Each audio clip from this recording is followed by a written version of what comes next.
Bab 2913-2915, kemunculan monster raksasa ini membuat semua orang yang melihatnya gemetar ketakutan. Cakar besar dari binatang raksasa jiwa es dengan ringan menepuk tanah, dan udara es yang tak terbatas menyebar seperti gelombang besar yang menyapu ke segala arah.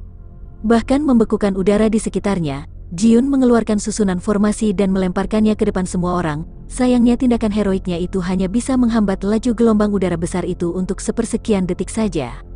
Saat Jiun bergerak, orang lain juga bergerak satu demi satu, menghalangi udara dingin yang membekukan dengan kekuatan masing-masing. Tetapi walaupun semua orang telah bergerak, mereka hanya dapat memblokirnya sesaat dan pertahanan mereka akan segera kewalahan. Jiwa yang tersisa dari monster jiwa es ini memiliki kekuatan yang sangat besar, terlalu menakutkan untuk dihadapi. Kata Wagu dengan wajah serius. Orang-orang lainnya juga khawatir. Jika mereka tidak dapat menangani sisa jiwa dari monster jiwa es ini, mereka takut mereka semua akan mati di sini. Kita semua harus bertahan, jangan berkecil hati. Ini hanya sisa jiwa dari monster raksasa jiwa es, dan itu pasti tidak akan bertahan lama. Sisa jiwa seharusnya tidak memiliki kekuatan untuk bertahan lama. Liu Ruyan menghibur semua orang tahu bahwa meskipun mereka mengeluh, itu tidak berguna, mereka harus melawan, atau mereka semua akan berubah menjadi patung es. Di mana Tuan Dev, pada saat ini, Jiun benar-benar sudah kehilangan semua idenya untuk bertahan, dan dia baru menyadari bahwa tidak ada tanda-tanda keberadaan Dev. Ketika Jiun mengatakan ini, orang lain juga buru-buru mencari, tetapi mereka tidak menemukan Dev. Apakah dia melarikan diri? Takashi berseru, tetapi setelah dia selesai berbicara, dia merasa bahwa dia telah mengatakan sesuatu yang salah dan menutup mulutnya. Tidak mungkin Tuan Dev menyerah dan melarikan diri sendiri, apalagi Nona Liu masih ada di sini. Mungkinkah dia bahkan tidak menginginkan istrinya sendiri? Wagu tidak percaya bahwa Dev akan kabur sendiri. Bahkan jika dia melarikan diri, tidak mungkin untuk tidak mengajak Liu Ruyan. Ketika Liu Ruyan mendengar apa yang dikatakan Wagu, wajahnya langsung memerah, tetapi hatinya sangat bahagia, dia ingin menjadi istri Dev sesegera mungkin. Lihat, itu Tuan Dev. Jiun tiba-tiba berteriak. Semua orang buru-buru melihat ke atas, dan menemukan bahwa Dev telah tiba berada di belakang sisa-sisa jiwa binatang raksasa es pada saat ini. Dev memegang pedang pembunuh naga di tangannya, api yang menyala-nyala sedang berkobar. Jiwa yang tersisa dari binatang raksasa jiwa es tampaknya tidak menyadari keberadaan Dev, dan masih mengeluarkan semburan udara dingin ke arah beberapa orang di depannya terus-menerus. Beberapa sudah orang tahu bahwa Dev berada di belakang sisa jiwa dari makhluk jiwa es itu, dan mereka segera mendapatkan kembali semangat mereka, dan berusaha terus-menerus menahan udara dingin yang masih dikeluarkan oleh sisa jiwa dari makhluk jiwa es itu. Mereka ingin menciptakan peluang bagi Dev. Selama peluangnya tepat, Dev akan dapat membunuh sisa jiwa dari monster raksasa jiwa es itu. Beberapa orang bergabung, memadatkan napas mereka di satu titik, dan segera mengeluarkan bola emas, yang tidak hanya dapat menghancurkan udara dingin, tetapi bahkan bergerak menuju sisa jiwa dari monster raksasa jiwa es ini. Melihat ini, monster itu langsung marah. Dua cakar besar mencengkeram udara, dan dua bola es besar muncul dari kehampaan udara, dan ruang di sekitar bola es itu terdistorsi dan berubah bentuk. Kedua bola es ini langsung menggelinding menuju bola emas, dan kemudian terjadi tabrakan besar. Bola es itu pecah dan berubah menjadi badai salju, lalu menutupi semua orang. Pada saat ini, Dev yang memegang pedang pembunuh naga langsung menusuk ke sisa jiwa binatang raksasa jiwa es itu dari belakang. Suhu api dari pedang pembunuh naga juga membuat monster es raksasa itu menyadari adanya bahaya. Tiba-tiba monster itu menoleh untuk melihat, lalu mengeluarkan seteguk udara dingin dari mulutnya. Nafas udara sedingin es ini langsung membekukan udara di sekitarnya, mengubahnya menjadi hamparan putih yang luas. Tetapi pada saat ini, Dev sudah ada di depannya, dan udara sedingin es, ketika menyentuh tubuh Dev sama sekali karena dilindungi oleh api suci tertinggi, aura dingin yang membekukan itu langsung berubah menjadi uap dan hanyut begitu saja ketika melewati tubuh Dev. Di bawah tatapan semua orang, Dev menembus udara sedingin es itu dan datang ke arah sisa jiwa monster itu, lalu menusuknya dengan pedang pembunuh naga dengan ganas. Nyala api pada pedang pembunuh naga berkobar dengan hebat. Binatang raksasa jiwa es itu tidak memiliki kepadatan bentuk yang nyata. Jika itu hanya serangan fisik sederhana dengan pedang pembunuh naga, tidak mungkin untuk membunuhnya. Jangankan dibunuh, bahkan melukainya pun, itu akan sulit. Tetapi berbeda jika serangan itu disertai dengan api suci tertinggi. Meskipun monster ini hanya berbentuk sisa jiwa, ia akan musnah dalam sekejap. Terjadi ledakan, sisa jiwa monster raksasa itu terbentuk dari darah kental dan tidak memiliki tubuh nyata. jadi di bawah serangan api suci tertinggi, monster raksasa jiwa es itu langsung mulai terdistorsi. Nyala api menyebabkan kesadaran dari sisa jiwa monster itu mulai menghilang, tetapi sisa jiwa dari monster es masih melakukan perjuangan terakhirnya. Rasa dingin di tubuh terus merasuki, mencoba memadamkan api, tapi bagaimana mungkin api suci tertinggi bisa dipadamkan dengan begitu mudahnya? Melihat jiwa yang tersisa dari monster es itu masih terus berjuang untuk melawan, Dev mengambil ancang-ancang di udara. Dan dengan pedang pembunuh naga, tubuhnya meluncur ke bawah. Api suci tertinggi masih menyala dengan ganas di tubuh jiwa es. Dev, akankah sisa jiwa dari monster itu akan terbakar sampai mati? Liu Ruyan berteriak dan bertanya pada Dev, jangan khawatir. Dev masih percaya pada api sucinya. Semua orang diam-diam menyaksikan perjuangan sisa jiwa dari binatang raksasa es itu, berharap sisa jiwa dari binatang es akan segera dibakar sampai mati. Pada saat ini, sisa jiwa dari monster raksasa itu masih terus memancarkan udara dingin, tetapi tidak peduli bagaimanapun sisa jiwa monster itu mengeluarkan udara dingin di tubuhnya, itu tidak dapat memadamkan api yang menyerangnya sama sekali, sebaliknya, itu malah membuat api semakin membesar. Dinginnya es di sekitarnya mulai perlahan menjadi panas terik, dan tubuh binatang raksasa jiwa es itu secara bertahap mulai menjadi ilusi, dan akhirnya perlahan-lahan menghilang berubah menjadi setetes darah merah yang bersinar terang. Dan tetesan darah ini jatuh tepat pada pola aneh di tengah 5 peti mati es. Pola itu bersinar dengan cahaya merah yang menyilaukan, dan kemudian menyerap tetesan darah. Akhirnya, cahaya menghilang dan ketenangan di dalam istana kembali seperti semula. Tapi polanya di tengah peti mati es berubah menjadi merah, itu membuat Dev sedikit mengernyit. Mungkinkah pola ini diwarnai merah oleh setetes darah monster jiwa es tadi?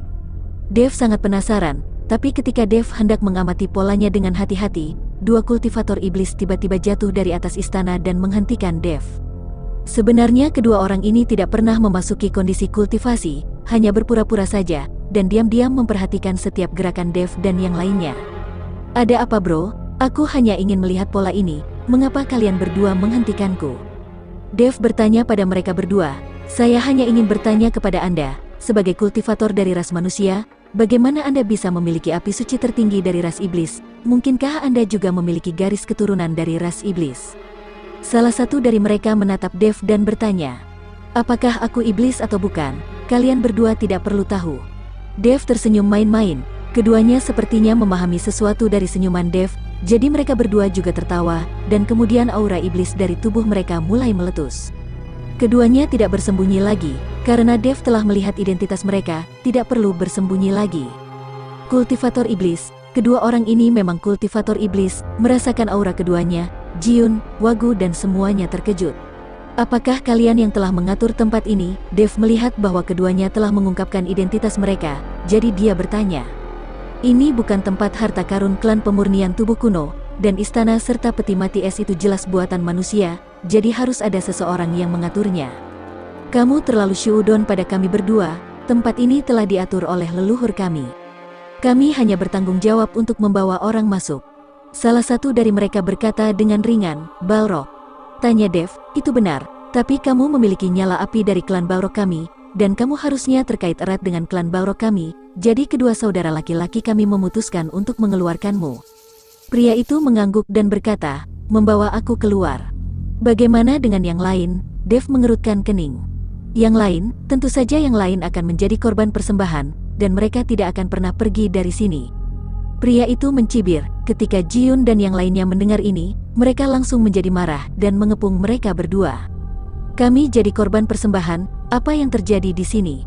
Jika kamu tidak menjelaskannya, kamu tidak akan pernah pergi dari sini. Kata Jiun dengan marah, hahaha, kami berani mengungkapkan identitas kami, jadi tentu saja kami tidak takut dengan tindakanmu. Lelaki itu tertawa terbahak-bahak, tanpa rasa takut sedikit pun. Melihat pihak lain begitu sombong, Jiun mengangkat tangannya dan hendak menyerang, tetapi dihentikan oleh Dev. Apa maksudmu dengan korban persembahan? Dev bertanya pada pria itu. Karena kamu bertanya, aku tidak takut untuk memberitahumu, semua orang-orang ini tidak bisa pergi dari sini. Pria itu berkata sambil tersenyum, lalu dia melanjutkan. Ini bukan harta karun dari klan pemurnian tubuh kuno. Ini adalah tempat bersemayamnya leluhur klan iblis. Jika ingin membuka segel harus menggunakan esensi darah dari monster raksasa es, tetapi terlalu sulit untuk mendapatkan esensi darah dari monster es itu, Itu sebabnya nenek moyang iblis kita datang dengan metode ini, dan menyatukan 5 monster es raksasa dan menyegelnya di peti mati es, kemudian mengandalkan indera spiritual para kultivator manusia, dan mengeluarkan esensi darah dari monster es raksasa itu sedikit demi sedikit. Dengan cara ini, 5 binatang raksasa es akan terus menghasilkan esensi darah sampai segelnya rusak. Begitu Anda membukanya, Anda mengira orang-orang ini menyerap energi kristal es. Tetapi sebenarnya mereka semua telah memasuki ilusi, dan kesadaran mereka perlahan telah dirampas. Tentu saja, kalian bukan yang pertama, juga bukan yang terakhir. Kami akan menyelesaikan misi kami hanya ketika segel dilepaskan. Setelah mendengarkan kata-kata pria itu, Dev akhirnya mengerti. Tidak heran orang-orang di istana yang sedang berada di mode kultivasi tidak bisa mendengar pertarungan tadi. Ternyata mereka sudah memasuki ilusi. Awalnya tidak ada bercak merah di peti mati es, tapi kemudian tiba-tiba muncul bercak merah setelah orang-orang ini menyerap energi kristal es.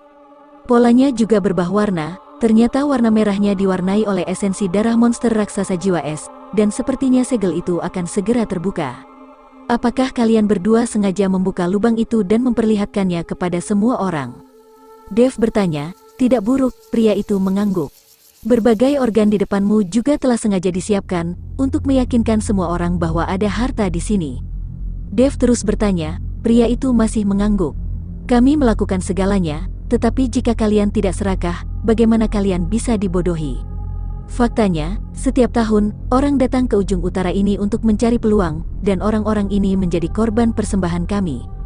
Hanya saja ada terlalu banyak orang tahun ini, jadi jika kamu tinggal di sini, kamu harus membantu kita berdua untuk memikat orang lain lagi. Mengapa darah memadatkan sisa jiwa dari monster es itu? Jika kita gagal membunuh sisa jiwa dari monster es itu, bukankah esensi darah akan lenyap? Dev Emnasi bertanya dengan terkejut, bagaimana dia bisa membuka segel tanpa esensi darah dari binatang raksasa jiwa es? Kamu memang memiliki beberapa keterampilan, jika kamu ikut dengan kami sekarang, kamu bisa bertahan. Jika tidak, kamu hanya bisa menunggu di sini untuk mati. Pria itu berkata kepada Dev, mengikutimu, coba saja jika kalian berdua memiliki kemampuan untuk membawaku pergi. Dev menyipitkan matanya sedikit, dan tubuhnya langsung dipenuhi dengan aura pembunuh. Kalian berdua bajingan, aku akan membunuhmu. Jiun tidak bisa menahan kemarahannya lagi. Jiun tiba-tiba menyerang mereka berdua, tetapi ketika dia menyerang, keduanya tiba-tiba mundur ke pola, dan polanya berkedip sebentar dengan cahaya merah. Sosok kedua orang itu perlahan menghilang. Mereka bahkan membuat formasi teleportasi, tidak heran mereka tidak takut sama sekali. Melihat pihak lain diteleportasikan oleh susunan teleportasi, Dev tidak bisa mencegahnya. Kedua orang itu sedikit mengernyit sebelum menghilang. Nikmati saja, jangan berpikir untuk pergi dari sini. Tidak ada orang yang masuk ke sini yang pernah pergi dari sini. Terdengar suara di udara, dan suara itu semakin jauh, dan secara bertahap menghilang.